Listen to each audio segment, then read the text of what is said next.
Olá pessoal, bom dia, bem-vindo a mais um SPN TV News aqui pela RPTV, canal 8 da NET aqui de Americana, para as 10 cidades aqui da nossa região, sempre com um assunto interessante, conversando com você, trazendo os assuntos que fazem parte do nosso dia a dia.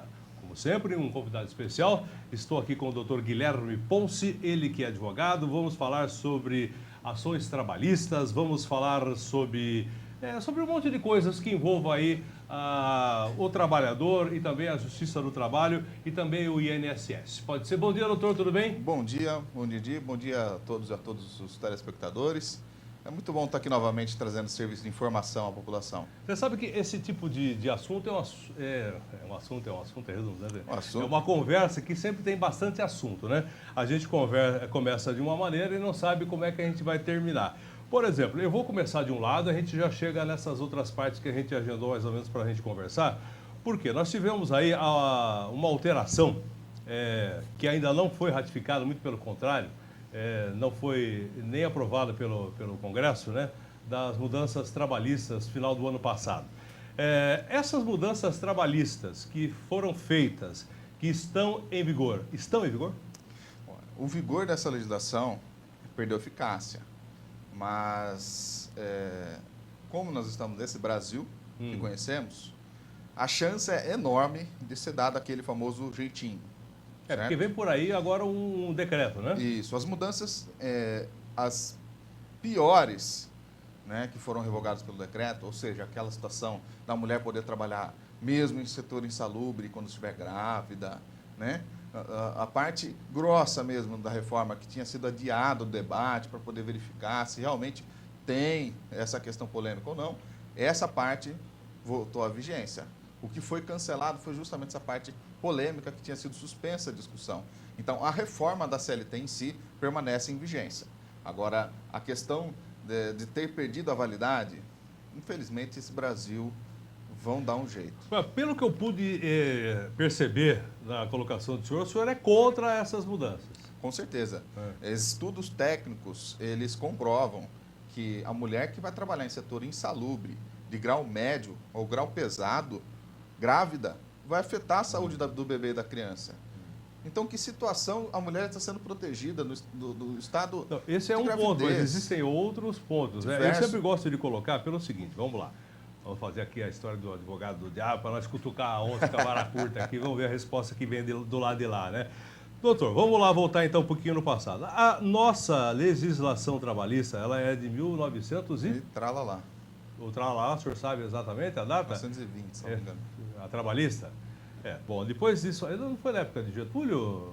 A carteira de trabalho... Isso, no início das consolidações. Das consolidações da lei do trabalho. No personamento do Getúlio. Então, veja bem, então vamos lá, fazer o advogado do diabo aqui do outro lado também. Eu vou falar pelo seguinte, eu também já fui empresário, já sofri várias ações trabalhistas, já briguei com o juiz, já quase fui preso, porque muitas coisas a gente concorda, porque eu também sempre fui funcionário, o senhor entendeu? E sempre fui patrão.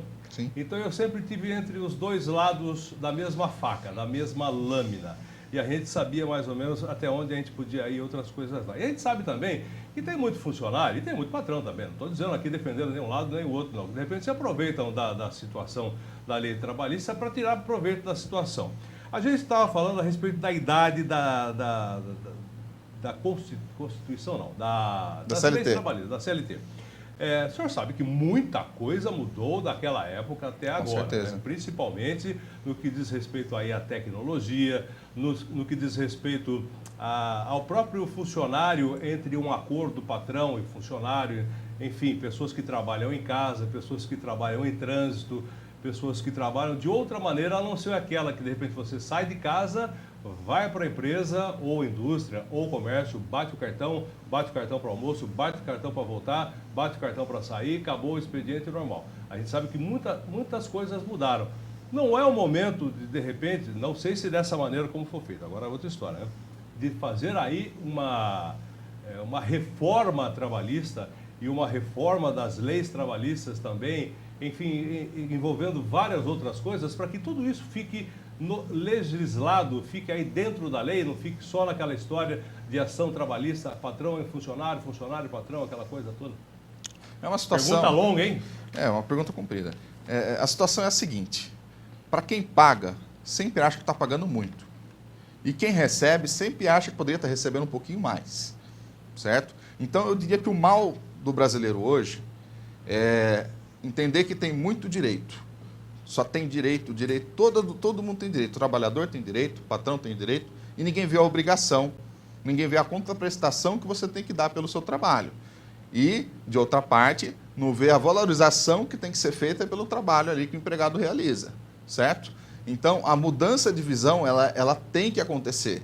Essa valorização do empregado, essa valorização do trabalho e também uma estabilidade financeira para o patrão poder estar desenvolvendo a atividade econômica dele. Muitas das vezes, nós podemos pensar no microempresário, mas nas grandes indústrias, elas têm receio de vir para o Brasil, as multinacionais, porque existe uma instabilidade muito grande com o nosso legislativo, uma instabilidade muito grande, né? instabilidade muito grande com o nosso governo, com o nosso executivo e também com o nosso judiciário, certo? Então, essa questão de estabilidade precisa ser solucionada no Brasil. Não tem como um juiz aplicar uma regra X, outro juiz tem um entendimento Y, por quê? Quando for realmente feito o contrato de trabalho, a empresa tem que ter total consciência de qual o risco que ela está assumindo, até onde vai a responsabilidade dela, até onde ela pode estar contratando a pessoa, até onde... Essa colocação exatamente. Isso merece, o Brasil merece uma situação como essa. Uma estabilidade, uma segurança uma estabilidade, jurídica. Segurança jurídica, certo? Então, a situação, ela é clara nesse sentido dessa necessidade. Agora, imaginemos o Código de Processo Civil.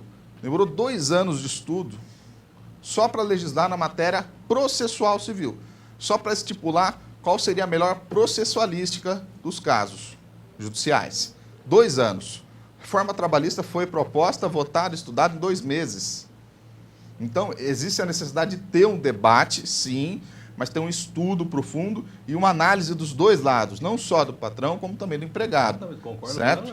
Existe a necessidade de fazer um estudo técnico apontando, ó, aqui existe uma falha, vamos resolver. E não fazer um termo de lei, publica, a parte que é controversa retira, faz uma medida provisória, agora deu isso, a medida provisória perdeu o efeito, por quê? Eles não tiveram tempo hábil, não tiveram tempo suficiente para poder discutir e chegar num consenso, chegar numa solução. Qual é a solução realmente que o Brasil precisa na área trabalhista? Não é em 2 meses que vai se conseguir. O senhor acha que, por exemplo, eu imagino da seguinte maneira, né? Tudo isso que aconteceu sob um governo de transição. Não falo que é um governo golpista, porque na minha opinião não é, porque tudo que aconteceu tinha que acontecer, mas foi numa transição de um governo que não era para ter feito isso agora. E se no próximo, por exemplo, teremos eleições próximo dia 7 de outubro, teremos aí eleito o próximo presidente da República, 2019, isso poderia ser levado aos novos deputados federais, senadores que vão estar lá, e aí sim acontecer a discussão, né, acontecer toda a mudança que de repente for necessária, para que de repente a coisa se modernize e dê aí a segurança jurídica necessária tanto para o patrão como para o funcionário no próximo ano. Então ficou nessa história desse ano que não era muito bem para ter acontecido, né? Mas aconteceu. Mas eu até acredito que muitas coisas vão acontecer ainda a partir do próximo presidente e do próximo Congresso. Sim. Né, para que as coisas se ratifiquem. Só para a gente ter uma ideia, tudo bem. O ano passado, né, a gente teve aí não sei quantas milhões de ações trabalhistas, ainda sob a lei antiga. Esse ano a gente teve 20% dessas ações. Por que essa diferença toda? É um receio aí do próprio advogado do trabalhador e do próprio trabalhador de arcar com ônus que até então ele não vinha arcando? É uma junção de várias situações. Verificando a questão do advogado, sim, existe esse medo. Existem diversos colegas que relatam que, desde a vigência da reforma, eles distribuíram uma ação. Estão todas montadas, documentos digitalizados, tudo certo para poder distribuir. Mas eles estão esperando o posicionamento, com medo aí dos honorários de sucumbência, certo? Com medo de ter que pagar as custas processuais. Explique para mim honorários de sucumbência, o que é para o nosso telespectador. O honorário de sucumbência seria o seguinte: quando é ajuizado uma ação perante o judiciário, a parte contrária indeniza ou ajuda a custear os honorários da parte que perdeu. Ou seja, quem ganha recebe. O advogado recebe uma parcela aí de honorários que é como se fosse uma ajuda de custo relativo ao ganho do processo. Uhum. Então, a parte que é vencedora faz direito, tem direito a uma percentual, uma percentagem, né, de 5%, 10%, se tiver recurso, 15%, 20% do valor da causa, do valor da condenação, a título de sucumbência. Sucumbência é o quê? É indenização, certo? Então, existe agora na esfera trabalhista, tal como já existia há muitos anos na esfera civil, certo? Se a pessoa não for beneficiária da justiça gratuita, vai ter que pagar os honorários de sucumbência para aqueles pedidos que perder. Daqueles pedidos que ganhar, não vai ser pago Isso tem uma porcentagem sobre o valor da causa. Isso, quem arbitra é o juiz. Quem arbitra é o juiz. 5%, 10%. Depende aí da colocação. E é condicionado à justiça gratuita. É, se a pessoa recebe até 60% do valor do teto de pagamento do benefício do INSS, hoje está girando em torno de R$ 2.500. Se a pessoa recebe menos do que isso, ela tem a concessão da justiça gratuita e não tem risco de pagar o honorário sucumbencial. O único ponto que existe na CLT para pagamento de custas processuais, para quem tem a justiça gratuita, é no caso de perito, quando existe a necessidade de uma avaliação pericial, para avaliação de insalubridade, periculosidade, penosidade, né? Para esse tipo de avaliação, se o segurado, o empregado, entrar com requerimento ali na Justiça do Trabalho e perder, ele tem que pagar as custas do perito. A justiça gratuita ela não abrange os laudos particulares necessários para a manutenção da causa. Eu sempre faço uma crítica aqui também a advogados e a funcionários, também a empresários, mas normalmente é o seguinte, toda ação trabalhista que caía aí numa ação, num juiz, numa vara de trabalho, é isso? Sim, uma vara de trabalho. Normalmente 99,9% de chance do empregado ganhar. Sempre com alguns motivos muito além daqueles que, por exemplo, estavam acontecendo. O senhor não acha que houve exagero? Eu tenho um caso, por exemplo, teve um funcionário meu que trabalhava, vou falar aqui, não vou falar nenhum nome, nada a respeito assim, a gente tinha um acordo de trabalho, tudo certinho, registro, entre R$ 1.200 mensais, coisa assim. O cidadão chegou a pedir R$ 120 mil por mês. Por mês não, de indenização. Esse tipo de pedido, sabendo que você vai jogar lá em cima 120 para ver se você faz um acordo de 10 depois, não pode ter ocasionado essa pressa de repente de se acertar, porque é muita ação trabalhista, não sei quantos milhões por ano, doutor. É mais ou menos por aí? Ou estou errado? Estou vendo só um lado do peixe. Existe sim a estratégia de negociação. Tá? Para um início de negociação, coloca-se que o valor total do pedido é aumentado. Para quê? Para que chegar num acordo do pedido real do reclamante.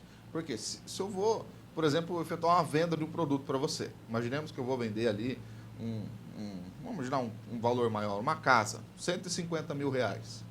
Estou pedindo 150.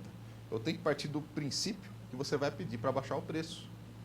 Você não vai oferecer, quer 150, então toma 150. Você vai fazer uma proposta para ser comprada essa casa, um valor de 130. Parcelados em 50 vezes ainda. Então, você pensa, né, em uma redução do valor total quando é feito um pedido. É isso que tem sim, em pauta quando é feito um requerimento inicial, antes da reforma da CLT. Não é que infla-se de um jeito absurdo. Isso aí é errado. Aí é litigância de má-fé. Se era para pedir 10 mil e o requerimento final está em 150... O nome disso é litigância de má-fé. Litigância de má-fé. Vou até anotar aqui. Litigância de má-fé. Cabe até condenação em 20% do valor do requerimento. Porque, por exemplo, existem muitos casos que, de repente, não se chega a um acordo, o juiz determina de 120, que seja 80, 50, o cidadão não tem como pagar, o estabelecimento, inclusive, às vezes é até fechado, a indústria pode até ser fechada por esse tipo de coisa. Aí, o que acontece? Você perde aí uma empresa geradora de empregos e o cidadão que ocasionou o caso não vai receber porque simplesmente o cara não vai ter como pagar. Isso é uma realidade? Isso é uma realidade no Brasil já há muitos anos e ficou severamente agravada nessa crise, certo? Então, nessa crise que o caixa das empresas foi reduzido a zero ou foram feitos empréstimos zero para poder continuar insistindo, acreditando na causa, a hora que estoura de não pagar o empregado, aí fecha. É a situação última, é a situação de fechamento. Porque numa empresa, numa situação normal, a primeira coisa que deixa de se pagar não é o empregado. É o governo. Imposto. É imposto. Imposto. Para de pagar imposto. Continua. Trabalhando. Segunda coisa que não pode parar de pagar, matéria-prima. Acabou até, não tem nem como pagar a matéria-prima, não paga então a matéria-prima. Agora, empregado, se você parar de pagar... Acabou o problema. Você Acabou não o tem, problema você lá. não tem. Aí agravou o problema. Aí de vez, é né? para fechar a empresa. É para fechar, É pode pra fechar. a empresa, não tem mais solução. O senhor entendeu Aí a volta? todas as medidas já foram tomadas. Então, quando chega nessa situação de não conseguir pagar o empregado, é porque realmente já está na na hora de última fechar. opção, ou fecha ou continua. Muito... Mas a estabilidade, volto a dizer, ela é essencial para a manutenção das empresas. A empresa que contrata tem que saber exatamente o risco que está correndo e qual é o valor que vai ter que pagar em caso de condenação. E muitos desses acordos que de repente são feitos, que não são feitos, não se leva em consideração esse detalhe, por exemplo. Quer dizer, é para se levar, mas não se leva. Olha, é melhor um mau acordo do que uma boa briga. Uma boa briga você pode até ganhar, mas de repente você não vai receber. Né? Você faz um mau acordo, que de repente era para você receber 10, que receba 12, ou que receba 8, tipo 20% para lá, 20% para cá, de repente parcela, recebe, liquida e deixa as coisas seguirem trabalhando, né? E todo mundo segue aí a sua vida. Normalmente não é isso que acontece, né? Esse tipo de acordo foi validado pela reforma da CLT. Se o acordo tiver sido feito na presença de advogado reclamante, advogado reclamada, formalizado por papel e homologado, ele extingue o direito. O trabalhador não pode ir perante o seu trabalho e recorrer dessa situação. Certo? Então, o acordo entre patrão e empregado passou a ter uma validade.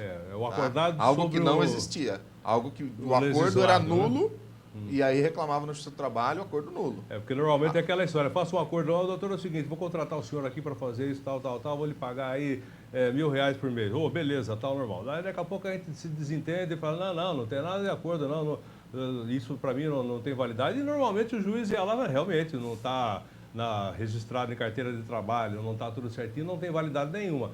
Hoje em dia, se eu faço um acordo verbal e depois escrito, assinado pelas partes, tem validade numa situação jurídica. Sim, até porque teve uma regulamentação toda do trabalho terceirizado, teve uma regulamentação toda do trabalho intermitente, que também não é registrado em carteira, né? Então, existiu uma melhora nesse ponto, tá? Para facilitar a contratação. Porque, às vezes, pensamos numa empresa pequena, que é o que move o Brasil. Normalmente eu só estou pensando em micro e pequena, viu, doutor? A micro e pequena empresa, muitas vezes, não tem condição de pagar os custos todos de um trabalhador, que muitas vezes supera 1,5 vezes o salário dele. Por exemplo, ele ganha R$1.000 por mês, esse é o exemplo, ele tem que pagar 2,5 pelo trabalhador, porque existem impostos, encargos, né? Uniforme. Nesse custo, a média é que se paga 1,5 vezes. Só por toda essa burocracia que envolve a contratação. Então, a reforma da CLT, ela foi, sim, bem apreciada nesse sentido de que facilitou a contratação de um trabalho intermitente, né? A facilitação de uma pessoa trabalhar tipo, em 2 ou 3 lugares, dependendo do tipo de trabalho que exerça, né? Exatamente. A reforma da CLT, ela facilitou a contratação. Esse foi um ponto bom e que gira a economia. Porque às vezes você não está no ponto de contratar, mas está no ponto de alguém ali auxiliando, dia sim, dia não, poderia ajudar, poderia girar, poderia aumentar o ganho, aumentar o PIB. Né? Porque se a gente pega e faz uma conta, né, doutor, uma empresa que de repente tem aí 10 funcionários ganhando aí R$2.000 cada um, a gente faz isso vezes... 1,5 vezes. 1,5 vezes. Então você faz uma ideia aí, que seja... Vamos fazer uma conta rápida, 10 funcionários, R$20.000. Mais 1,5 vezes. São R$20.000 por mês de salários. Então, mas fala-se em são 50 mil final. 50 mil final. 50 mil final. Quer dizer, 20 por mês para pagamento, mas na realidade, totalizando, são 50 mil. E você tem que pagar 30 de encargos.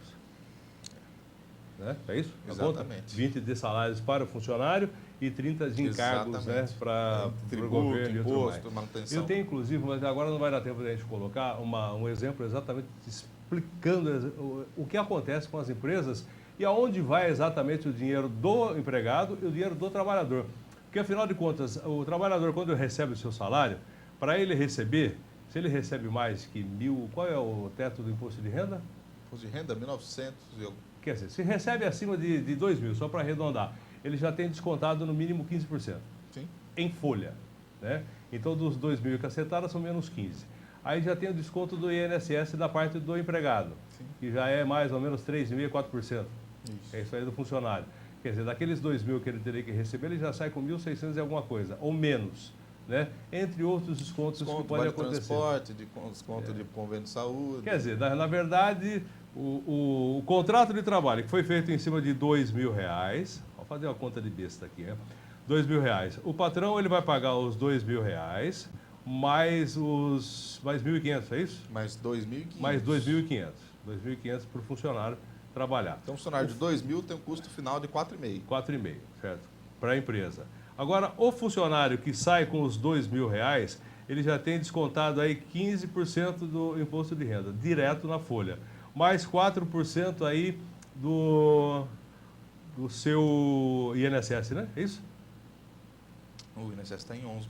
Não, mas a parte do funcionário, né? Não é dividida? A parte do funcionário é 11% e a parte da empresa é 20%. Então, vai vendo. Então são mais 11%. Então ele perdeu 15%, perdeu mais 11%, já vai sair com menos de 1.400. É muito imposto. É muito imposto. E digo mais, é muito existe imposto. um imposto que é a GERAT e a GESAT. Repita, please. GERAT e GESAT. GERAT e GESAT. Isso. É uma tributação que a empresa tem que pagar a título de insalubridade. Determinado ramo de atividade, serralheria. Presumido que tem que pagar por mês, em cima da folha de pagamento do salário, 3%, 6% ou 9%. Ou do faturamento da empresa, ou do pagamento da folha de pagamento. Além de tudo que nós já falamos. Além de INSS, 11%, 20%, existe essa tributação em cima do trabalhador que tem ali exposição à insalubridade. Digo mais, se a empresa paga para o INSS pela insalubridade que os seus funcionários estão ali, como é que o INSS chega na hora de fazer o requerimento de aposentadoria, nega o benefício dizendo que não é insalubre? Deveria ele, então, devolver todo o dinheiro que a empresa pagou, assumindo ali que o serviço ali é insalubre. Tá certo. Doutor, mas vamos falar disso, que é exatamente o assunto nosso, que é a insalubridade, algumas coisas que o senhor tem aí na pauta, depois do rápido intervalo comercial, porque senão, de repente, a gente vai aí e não vamos dar uma aí direto. Vamos para o rápido intervalo. Continuo falando com o doutor Guilherme Ponce a respeito de leis trabalhistas e o que der tempo da gente conversar. Assunto não vai faltar. A gente volta já.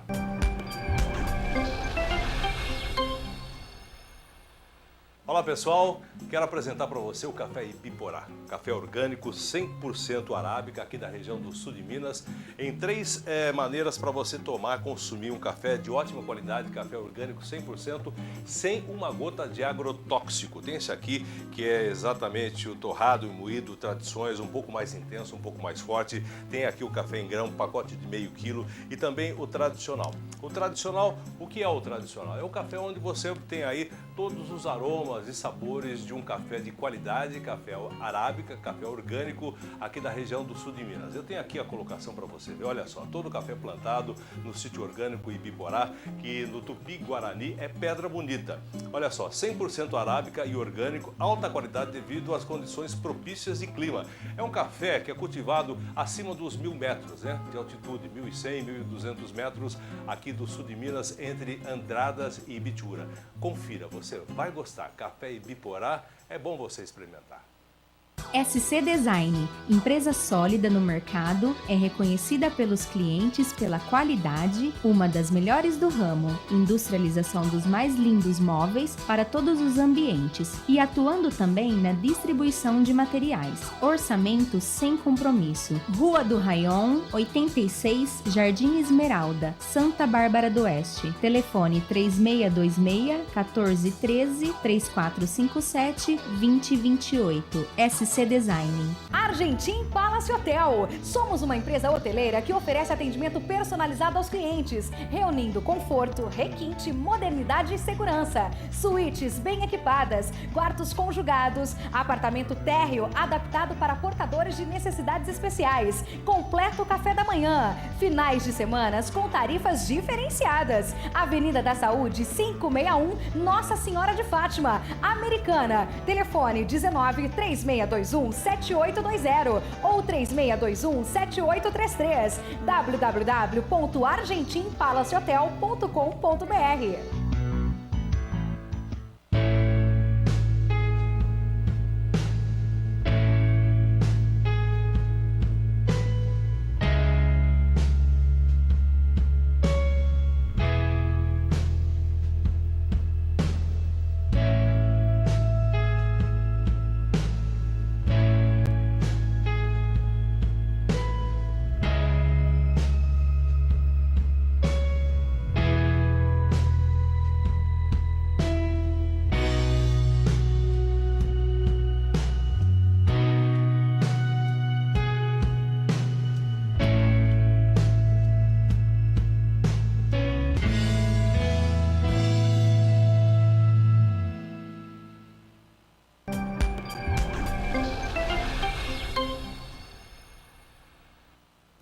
Ok, estamos de volta aqui pela RPTV, canal 8 da NET, ao vivo, aqui dos estúdios da RPTV, falando com o Dr. Guilherme Ponce, que também estamos ao vivo aqui pelo Facebook do Dr. Guilherme, né? Falando aí para os seus clientes e falando para os nossos telespectadores. É isso aí. Foi bem agora, hein? Doutor, a gente está falando a respeito de lei trabalhista, falando sobre... Tributação, né? Tributação, o que o governo cobra das empresas e até do funcionário, e depois na hora que chega na hora de aposentar, você tem que levar aquele monte de coisa, tal, se você não tiver tudo certinho, tiver faltando uma vírgula, você não recebe. Como é que faz, por exemplo, nessa história de periculosidade que a gente estava falando? Insalubridade, periculosidade. Insalubridade, a situação periculosidade, é de extrema urgência. Por quê? Os estudos técnicos apontam que a pessoa que trabalha nessa condição especial, a pessoa que trabalha exposta a ruído, exposta a chumbo, exposta a agentes biológicos no hospital, ela tem a sua saúde reduzida. Então, os estudos técnicos apontam que trabalhou 25 anos nessa profissão, aposenta. Por quê? Se não aposentar, sai de lá ou doente ou morta. Os estudos apontam para isso, certo? Se numa situação de trabalho normal, 35 anos de recolhimento, trabalhasse 35 anos dentro de um hospital, sendo exposto a bactérias, vírus, fungo, protozoário o dia inteiro, trabalhou 35 anos, vai sair de lá doente ou morta. Aí existe essa redução de 10 anos para quem trabalha sobre essa exposição. Trabalha-se só 25, certo? Outras profissões trabalham-se 15. Por exemplo, minerador de carvão. Trabalha no subsolo, na lã, naquela poeira, seu pulmão petrifica, o pulmão vira pedra. Se você trabalhar mais do que 15 anos exposto a esses agentes agressivos. É que nem amianto. Chumbo, né? Amianto. Nossa, é um inferno. Né? São produtos perigosíssimos que a exposição danifica, prejudica, sim, a saúde. Então, os estudos apontam que a pessoa vai sair de lá doente ou morta.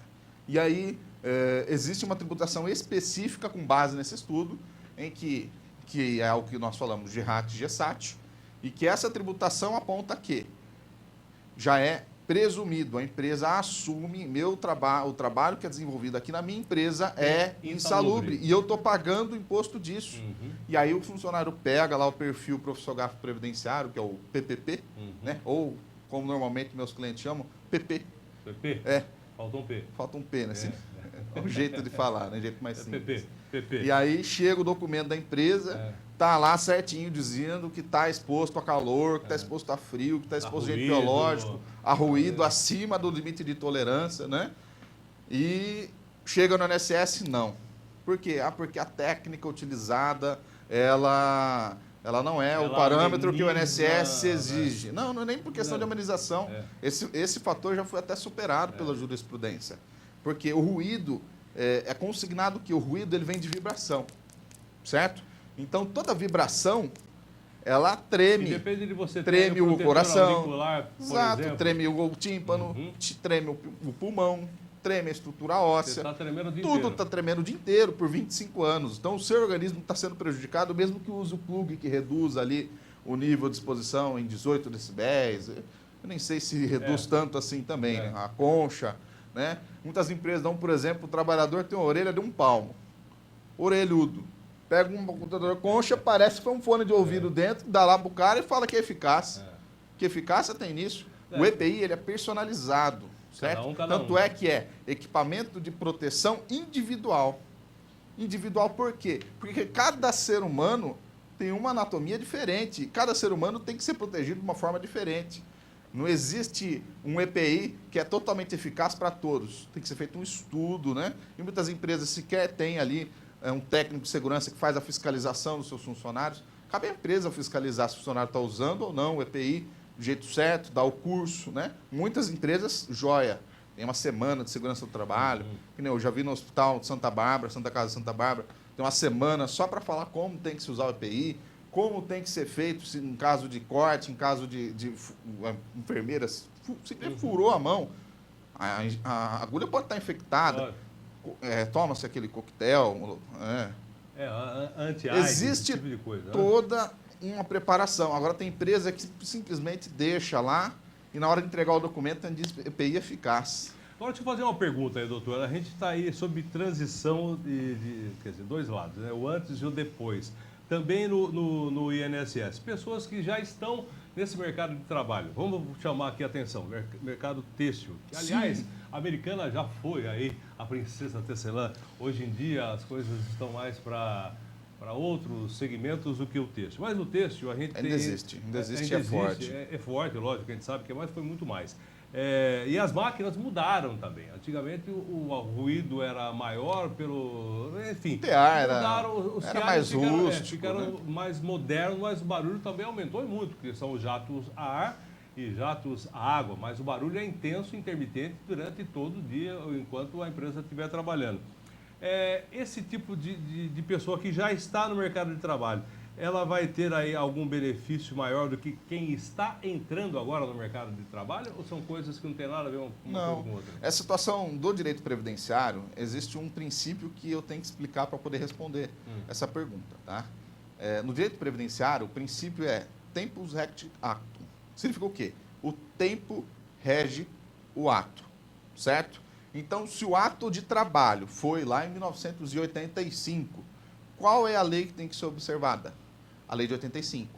Mas mudou a lei de 85 para agora? Mudou-se, principalmente porque a concessão de benefícios é regulamentada pela Lei 8.213. A Lei 8.213 não teve alteração, teve mudança. Ok. Só que a Lei 8.213 diz que será regulamentada a concessão de aposentadoria especial pelo decreto. E lá, em 80, o decreto que tinha vigência é o 53.481, que é de 66, certo? Então, esse decreto ele teve vigência até a alteração da legislação que regulamentava a concessão de aposentadoria especial. Aí foi um decreto 3.048 de 99. Por exemplo, pessoas que trabalham em tecelagem ou em ambientes insalubres, elas têm a condição de receber aí a sua aposentadoria integral com 25 anos de trabalho? Sim, e inclusive dentro desse princípio de tempo rege o ato, antes de 98 o ruído exigido era de 80 decibéis. No período de 99 até 2003, o ruído exigido passou a ser de 90. E de 2013 em diante reduziu-se para 85.